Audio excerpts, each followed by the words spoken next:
الله نزل أحسن الحديث كتابا متشابها مثاني تقشعر منه جلود الذين يخشون ربهم ثم تلين جلودهم وقلوبهم إلى ذكر الله ذلك هدى الله يهدي به من يشاء ومن يضلل الله فما له من هاد. بسم الله والصلاة والسلام على رسول الله وعلى آله وأصحابه ومن والاه.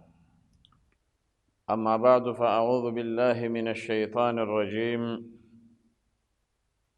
لم يكن الذين كفروا من أهل الكتاب والمشركين منفكين حتى تأتيهم البينة.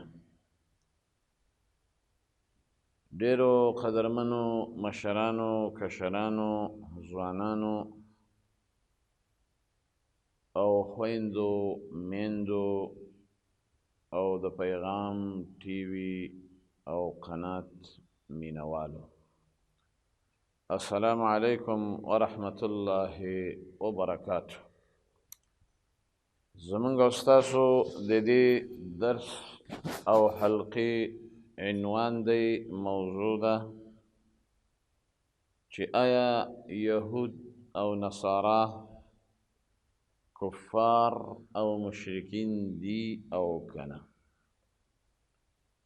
یا په بل تعبیر دا موجوده یهود او نصارا دا کافران دی او مشرکین دی، په دې کې باید څوک شک ونه کړي.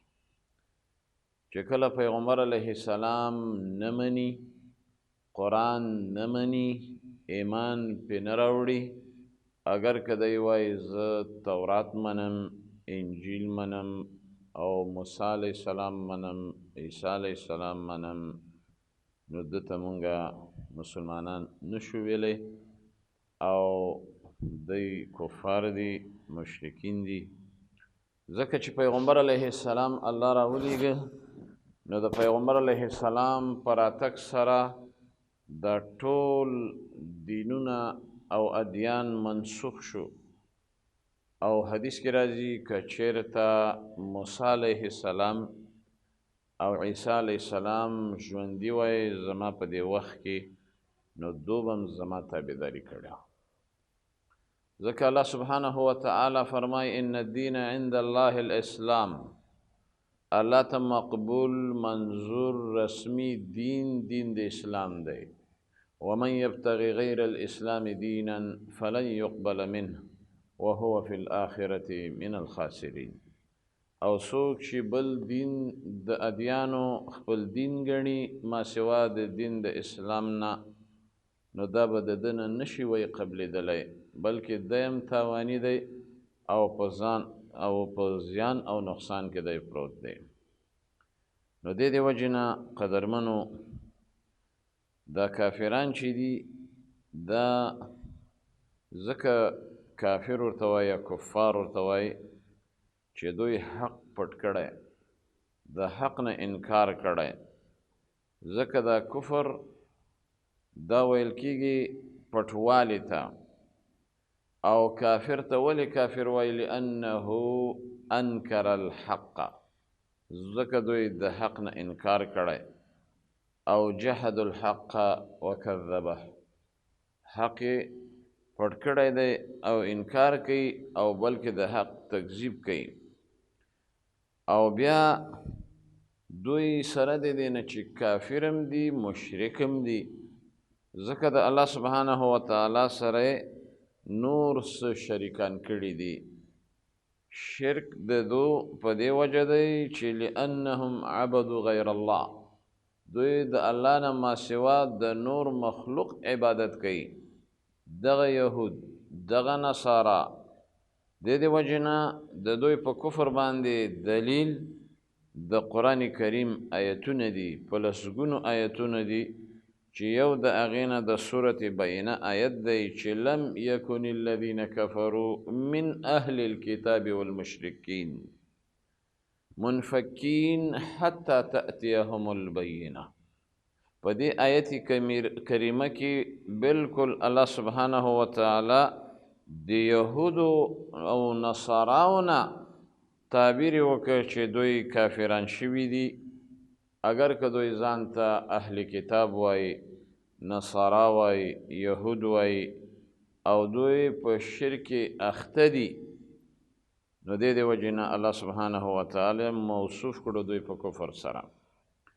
دارنګه الله سبحانه وتعالی بل ځای کې فرمایي وقالت اليهود عزیر ابن الله، د یهودو به دا ویل چې عزیر العیاذ بالله د الله زوی دی، نو دا شرک دی، کفر دی.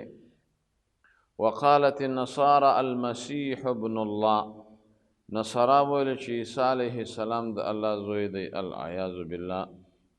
بیا څه فرمایي الله ذلک قولهم بافواههم، دا د دوی وینا ده، قول دی، په خپلو خلو باندې دا خبرې کوي.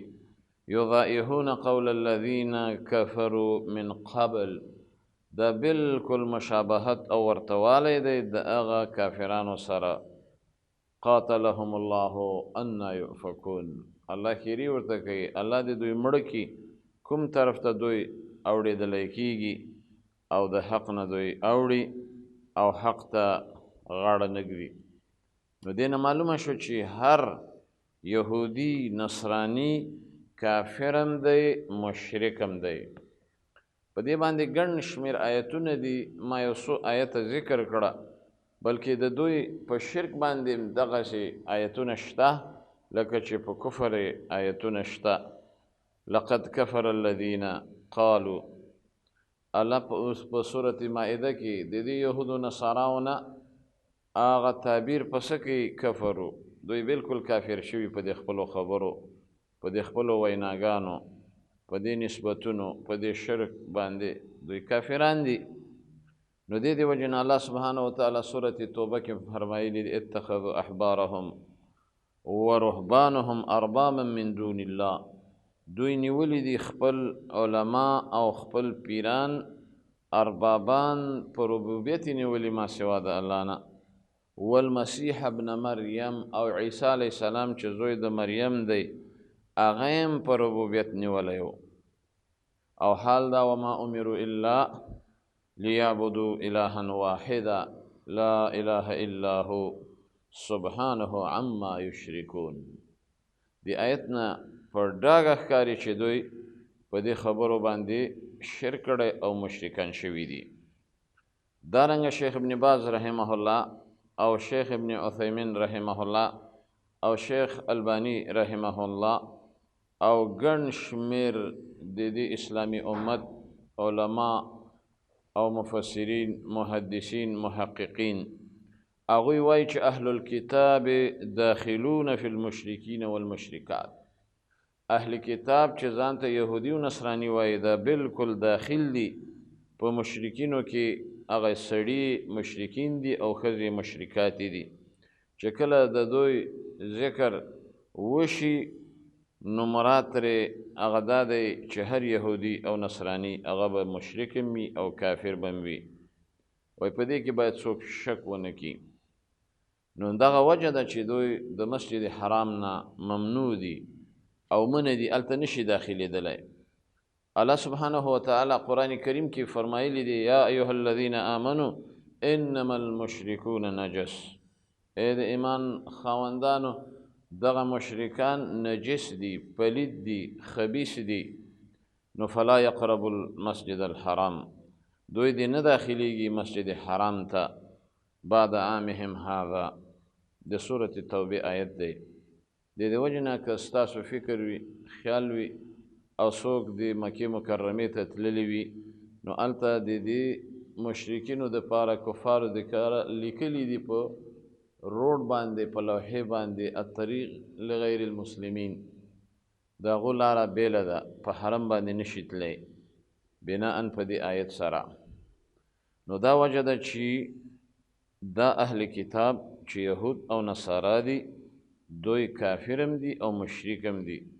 نو ځکه الله سبحانه وتعالی فرمایي چې دا یهود او نصارا په دې خپلو عقایدو باندې چې کله پیغمبر علیه السلام راغی وی نه مانه، قرآن راغی ایمان یې رانهوړ، نو دوی کفار دي، مشرکین دي.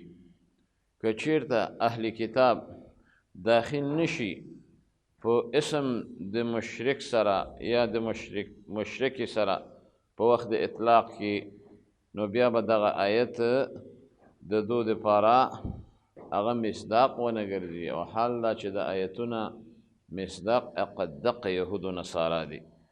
نو دې د وجې نه هر مشرک کافر بللی کېږي او هر کافر مشرک دا بللی کېږي په دې حساب سره. نو دې د وجې نه کفار مشرکین دا مکلف دي چې ځان ته یهودي وایي، ځان ته نصراني وایي، چې دی باید پیغمبر ومني، ایمان پرې راوړي او تسلیم یې کړي. او کله چې زموږ پیغمبر نه مني او قرآن باندې ایمان نه لري، اگر که دی وایي زه موسی علیه السلام منم، عیسی علیه السلام منم، یهودي وایي زموږ پیغمبر موسی علیه السلام کتابم توراتو، او نصارا وایي زموږ پیغمبر عیسی علیه السلام او کتابم انجیل و، نو موږ ځکه مسلمانان یو او ستاسو پیغمبر او ستاسو قرآن نه منو. نو دا خبره د دوی غلطه ده، بلکې صحیح حدیث دی. پیغمبر علیه السلام فرمایي والذي نفسي بيده لا يسمع بي أحد من هذه الأمة يهودي ولا نصراني ثم لا يؤمن بي إلا دخل النار. رواه مسلم.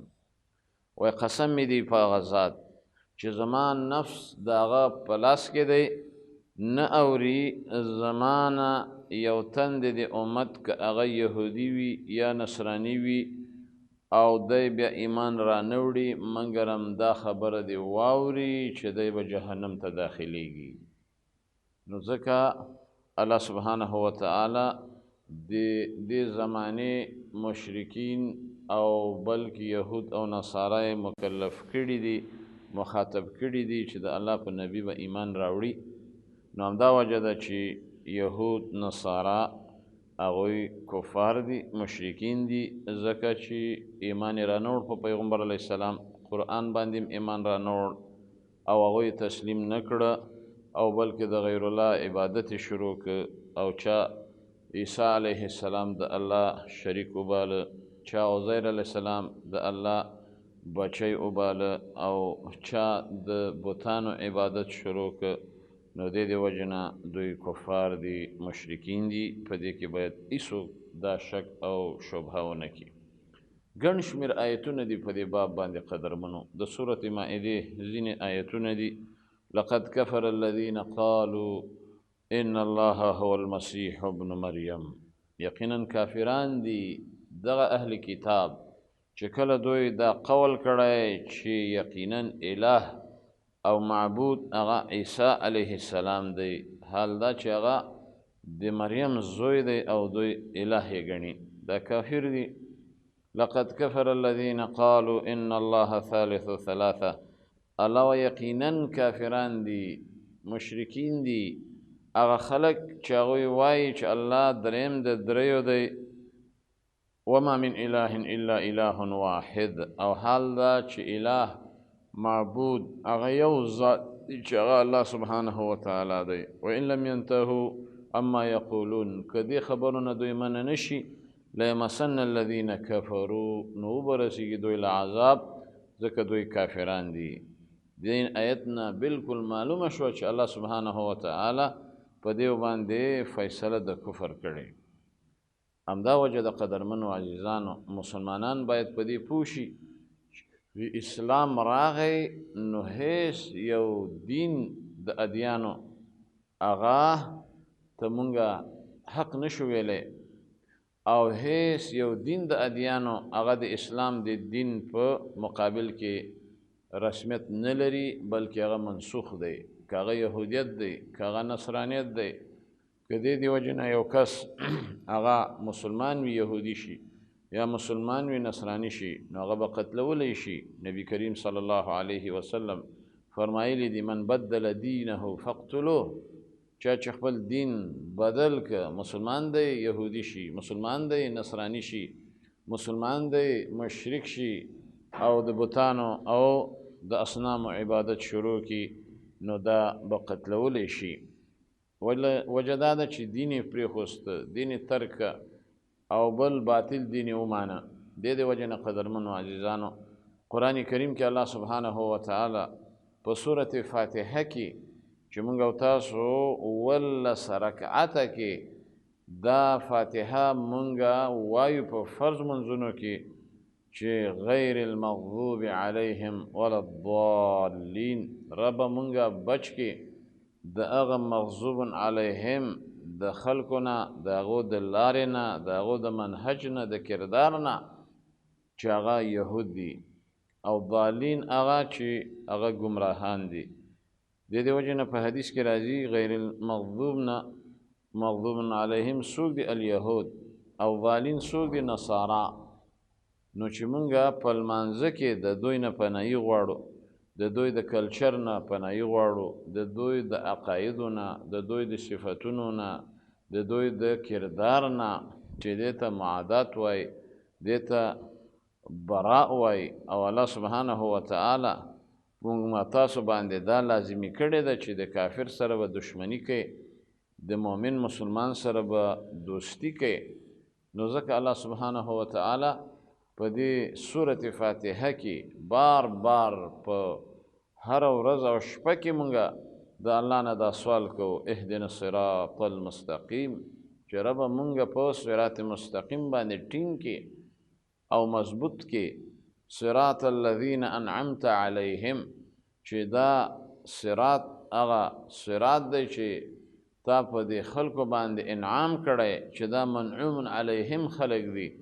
او هغه په سورة النساء کې د دې آیت تفصیل دی، وضاحت دی چې هغه انبیا دي، هغه صدیقین دي، هغه شهدا دي، هغه صالحین دي، د هغو په لاره په خط سیر باندې تک پکار دی.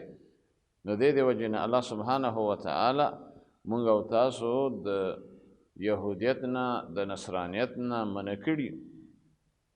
او هغه یهود هغه نصارا چې کله پیغمبر علیه السلام راغی او هغوی حق ومانه، بیا ایسته اسلام قبول کو مسلمانان شو، لکه عبدالله ابن سلام او د هغه ملګري. هغوی په اصل کې یهودیانو او د یهودو لوی ملاو، خو چې کله پیغمبر راغی قرآن نازل شو نو د هغوی په دې کتابونو کې، په دې تورات کې، په دې انجیل کې د پیغمبر علیه السلام ذکر شته، د هغه مواصفات شته، د آخر زمانې پیغمبر وی. او د سلمان فارس او سلمان فارسی مشهوره واقعه ده چې هغه په دې دلالت کوي، ځکه د هغه په واقع کې راځي چې هغه اول د یو پیر سره آتش پرستو اوله کې، بیا د آتش پرستۍ نه ایسته د نصرانی شوی ده، هغه ویلي چې نصرانیت به حق وي. بیا ایسته د نصرانیت نه وروسته چې کله هغه یو ځای ته تللی او هغه راهب و، هغه ورته ویلي چې داسې یو پیغمبر به راځي او دا پیغمبر به په داسې ځای کې راځي چې هلته به کجورې وي او دا صفتونه یې دي چې د ده په دې شا کې به مهر د نبوت وي. او بل صفت به دا چې دا به صدقه نه خوري. دا درې خبرې هغه ځان سره نوټ کړې او دا بالاخره واقع ډېره اوږده ده، کله به یې بیان کړو انشاءالله. د ایسته په قافله کې چا خرڅ کړه او مدینې ته راورسېد او د یو یهودي سره په یو باغ کې د نوکر و غلام و. نو بره په ونه کې کجورې راغه کولې چې د یهود خپل ماما ته ویلې داسې یو سړی راغلی دی او ځان ته نبي وایي، پیغمبر وایي. نو دی د ډېره خوشحالۍ نه دی وایي چې زما حالت داسې جوړ شو چې نږدې زه غورځېدلی وم، ځکه دی په دې طلب پسې لګیو او په دې طلب پسې راوتی و. نو په دې وخت کې دی بیا ولاړ او څه کجورې جمع کړې، هغه ته یې مخکې کړې. نو هغه دا کجورې ونه خوړې، ملګرو ته یې ورکړې، وایي دا خبره هم صحیح شوه. او بل دا و چې په بقیې طرف کې دی روان و، نو د ده شاته کېده. چې هغه مهر د نبوت هغه د یو ګوري پیغمبر اسلام په هغه وخت کې پې پوه شو اول یې داسې لږ ورته مایله کړه هغه ختم نبوت مهر یې ولیده او بل دا چې دا د کجورو په علاقه کې ځمکه کې ځکه مدینه کې هغه کجوري باغونه ډېر زیات دي نو هغه هم یقین پې وشو نو بالاخره پیغمبر علیه السلام پې پوه شو او بیا صحابه وتویل چې دا اوس د دې غلامۍ نه ازادول پکار دي چنده یې وکړه او بالاخره هغه د یهودو د باغ مالک چې د هغه نه ایستل آزاد کړ تر دې پورې چې په یو روایت کې راځي سلمان فارس په رابطه نبی کریم صلی الله علیه وسلم وفرمایل سلمان منا اهل البیت سلمان زمونږ د کورنۍ د غړو نه یو غړی دی دا تر دې پورې قدرمنو چې د اسلام دین رسمي دین دی د اسلام د دین په مقابل کې هیڅ یو دین د ادیانو اگر که آسماني دین وي سماوي دین وي او هغه که یهودیت دی که نصرانیت دی ټول منسوخ دي د اسلام په راتللو سره د پیغمبر اسلام په بعثت سره د قرآن کریم په نازلېدلو سره نو دا قرآن کریم به محکم کتاب تر قیامته پورې تر دې په حدیث کې راځي عیسی علیه السلام چې کله هغه راکوز شي په دمشق په یو مناره مسجد باندې هغه به د پیغمبر علیه السلام نبوت تسلیموي او ځان به د پیغمبر علیه السلام په یو امتی کې حسابوي او د ده په شریعت به فیصلي او د دجال دی به قاتل وي الله سبحانه وتعالی دې موږ او تاسو له توفیق نصیب کړي چې کفر ته کفر ووایو او کافر کافر تسلیم کو مسلمان تسلیم کو او د ولا او د برا د دې خیال وساتو الله سبحانه وتعالی دې موږ او تاسو له په دین باندې فقاهت نصیب کړي والسلام عليكم ورحمة الله وبركاته الله نزل أحسن الحديث كتابا متشابها مثاني تقشعر منه جلود الذين يخشون ربهم ثم تلين جلودهم وقلوبهم إلى ذكر الله ذلك هدى الله يهدي به من يشاء ومن يضلل الله فما له من هاد